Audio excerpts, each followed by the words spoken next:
Hi, Bill Russell from CrossFit Cleveland in Rocky River, Ohio, here for your workout details for Monday. I'm going to start with an 8 or 9 minute warm up. Do 10 reps each. Start out with Samson stretch, 10 seconds, held in the Samson stretch position both right and left. And good mornings, butt kickers right and left, right into high knees, right and left. Backward lunges, 5 each leg. You can alternate or you can do all 5 on one leg and 5 on the other. And 10 kettlebell swings, and then planked shoulder taps. Get in the plank position, tap right, tap left, 10 reps each. We're going to do an isometric strength upper body circuit performed in the virtual online class. And then we'll get to the workout today. It's an AMRAP in 16 minutes. And you have an option to finish the round you're in when the clock hits 16. 10 Sumo Deadlift high pulls with either a kettlebell, an empty barbell, or a dumbbell, or a rucksack, and 10 dumbbell floor presses, 10 weighted crunches, and 10 air squats, fast and furious for 16 minutes. This is similar to the Cindy CrossFit benchmark workout, where it's non-stop. Get as many rounds as you can in 16 minutes. Try to get to 16.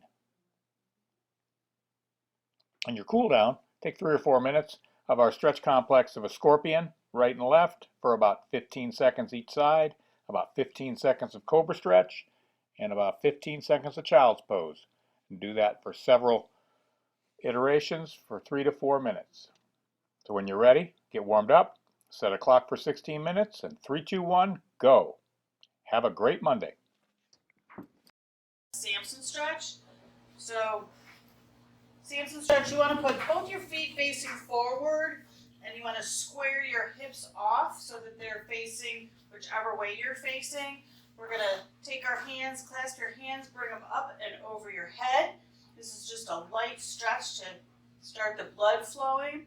Some people you'll see will do this with a deep lunge. We're not doing that here today. We're just getting that nice stretch through your hip flexors, so you're into your shoulders, and just hold it for about 10 seconds on each side. I wasn't counting, but I'm going to switch sides. Again, remember, both feet facing forward. You can go as wide as you need or as narrow, and making sure that you're getting that hip flexor opened up in this stretch. Body weight good mornings. You're going to take these, your feet are just hip distance apart, and you're going to take your hips and you're going to move them back, keeping your head neutral and just slowly feeling that through your hamstrings. If you have at home a broomstick, or you want, I hope you have a broomstick. If you want a broomstick, you can put the broom on the back of and just do it that way. But it's not really necessary. Butt kickers, just get your legs up and down, right, left is one. If that's too much for you, step it back, just get moving, right? Get the blood flowing. Stepping high knees, right and left. Just up. I like to grab onto my knee and give it a little bit of a tug. I like this movement in warm-ups on days that follow a lot of lower body work, squatting or lunges, or getting me ready for a workout with squatting and lunges. So right and left is one. On your backward lunges, you're just gonna, like similar to the forward, but you're gonna be moving backwards. You're gonna go all the way back, watch your toes, all the way down, push up, and go all the way back up. I'm gonna demonstrate a kettlebell swing. First, talk about what a kettlebell swing is. Kettlebell swing is primarily a lower body exercise. Your upper body is involved, but you're really working to build power and explosiveness in hip extension. So what I want you to do is hold the kettlebell in both hands. Out front, we're going to do our standard kettlebell swing. The kettlebell is going to come up to about eye level or just a little bit higher. I'm going to have my feet just a little bit wider than shoulder width. Now I'm going to start to swing the kettlebell. I'm going to drop down and drive up. Notice I'm not using a lot of power through my legs. As I increase that power, that kettlebell will go higher. That's what I'm after. Big hip pop. keeping my heels down at all times, squeezing my glutes, trying to focus more on posterior chain involvement.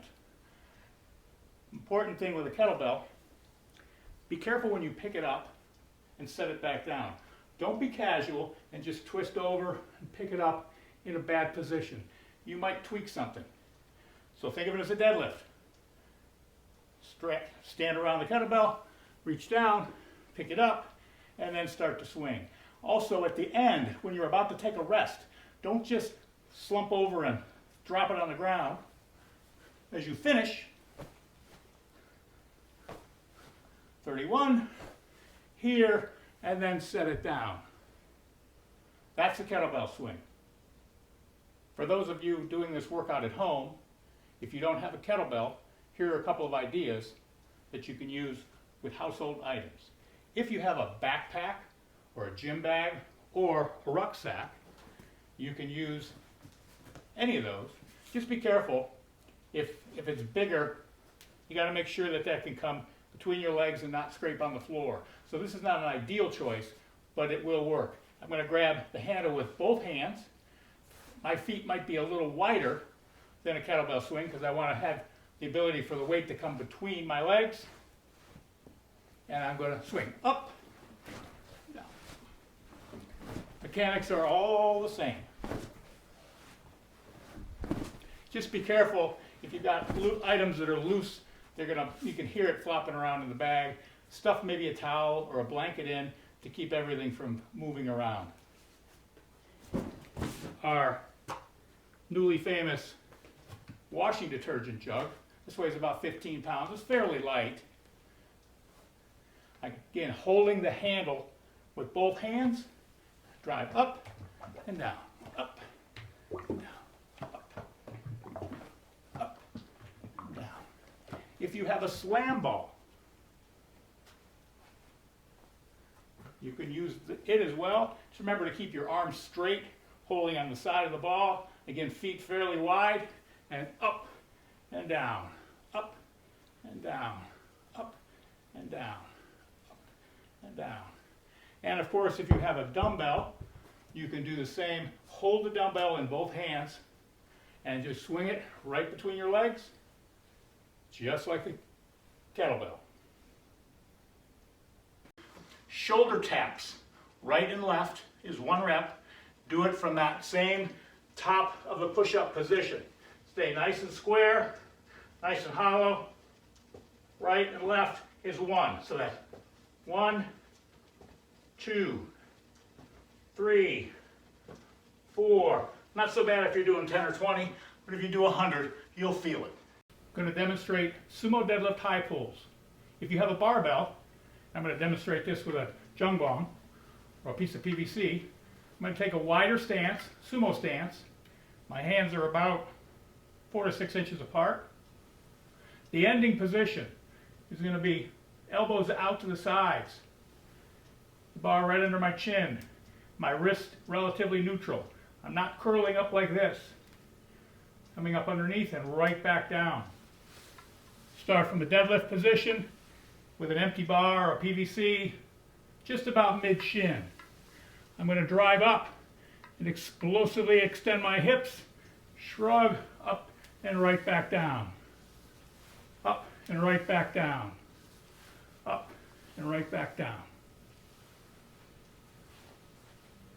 A kettlebell sumo deadlift high pull.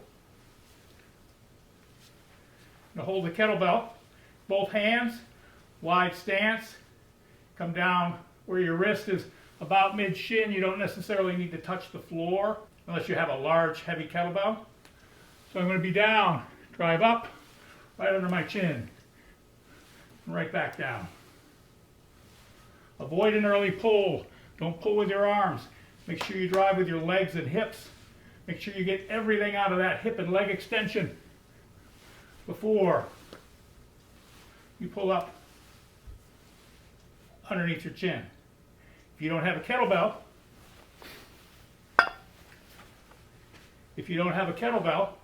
a dumbbell will work.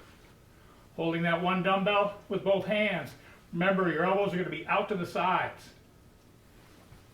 Down, drive up, and back down. Same movement pattern as rowing, except you're standing up. Big muscles, medium-sized muscles, then the little muscles, and then return. It's a sumo deadlift, high pull. I'm going to demonstrate dumbbell floor presses. If you have a barbell, you can do that as well. With a pair of dumbbells, you're going to lay back. Just pretend you're doing a bench press without a bench. The heavier the dumbbells get, this technique of cleaning up to the rack position helps. You put the dumbbells on the top of your quads and just roll back, and they'll be right here. Elbows in. You can do several hand positions. You can drive straight up and back, maintaining a neutral grip. Or you can rotate or pronate at the top, like you had a barbell in your hands at the top. Drive up and then back down. You can go out a little bit wider, maybe about 45 degrees from your body. You can keep that same fixed grip, or you can rotate at the top. Some people will do elbows flared way out. But just avoid this for high reps. This mimics wide grip bench press training, and it can really tear up your shoulders if you do a lot of reps. So I like to keep our people inside of 45.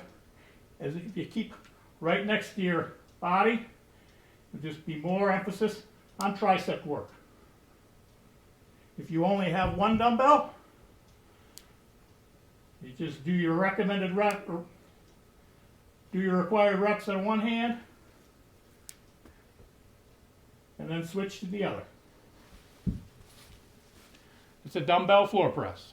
Here's a demonstration of the sit-ups. If you have an ab mat, this is a good time to use those. If you don't have an ab mat, you can use a pillow or a blanket or a towel or sweatshirt, anything that you want. Just roll it up and you're going to put it into the small of your back.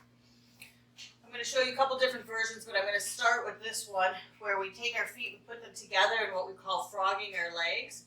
Every time you do a sit-up, you want your shoulders to touch the ground, and you want to sit up and all the way up. I like to touch my toes, but I'm coming all the way up, and each time is all the way back and all the way up. If that's too difficult for you and you need a little bit of a modification, you can take your feet further away or put them up here, and then you can do the same thing and just sit all the way up. Make sure you're sitting all the way up, shoulders touch the ground each time. The other option, if that's too hard and you can't sit all the way up, I want you to just do a crunch, okay? So just think about taking your hands straight overhead, and I just want you to think about your fingertips going straight up to the ceiling, all the way down, up. You notice my shoulders are still touching the ground each and every time. Here's a demonstration of a squat. For a squat, you're going to take your feet hip distance apart, and you're going to take your feet and just slightly point it out rather than just straight forward. You're going to take your feet out, keeping your chest up. Again, I like to keep my arms up. That was a good reminder to look up, chest up. You're going to sit below parallel and then straight back up. Okay, so a couple more of those so that you can see. Chest is up, below parallel, all the way up, squeeze. This is the top, all the way back down. Don't short it here. Get that squeeze in. I'm going to demonstrate scorpion on the right and the left side, into cobra, and then back into child's pose. So for the scorpion, you're going to lay down flat on the ground with your arms on either side.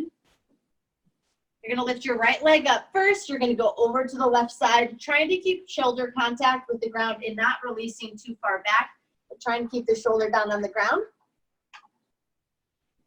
And then the other leg up and try and get your foot up as high as you can. If your back cracks, it's a plus. Back to center. You're going to sit up into cobra. You can either do a baby cobra like this, or if you're able, going all the way up, just releasing tension in your core and open up the chest. Then you'll put your knees out wide to either side of you. You're going to send your hips back, sitting back on your heels, stretching your arms out in front, and then putting your forehead on the ground and letting your head sink through your shoulders.